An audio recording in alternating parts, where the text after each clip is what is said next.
रामधाम मंडळी, मी हॉटेल आरोहमध्ये जेवायला आलोय. खरं जेवण आहे व्यवस्थित.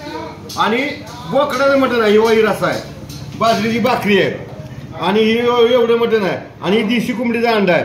अतिशय देशी सगळं. आणि चुलीवरलं बाजरीची असू द्या, ज्वारीची असू द्या, मकाची आवडेल ती भाकरी आपण ती सांगेल ती ऑर्डर देईल ती भाकरी मिळते. आणि ही सगळी चुलीवरची मटण, चुलीवरची भाकरी. आणि बोकड कापून समोर चांगलं जाते. पाहिजे ती पार्ट कलीची असू द्या, काय असू द्या, पाहिजे ते पार्ट आपल्याला सांगेल ती आणि आपल्या डिशमध्ये लावलं जाते. तर एकदा यायलाच पाहिजे, अवश्य यायला पाहिजे. गुरसाळे पंढरपूर रोडवर, गुरसाळे टॉपवर एकदा या. आणि 250 रुपयामध्ये फुल जेवण.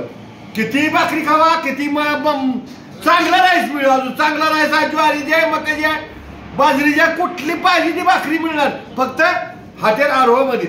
एकदा आज रविवार संध्याकाळी या आणि यायलाच पाहिजे. एकदा जेवण करून बघा.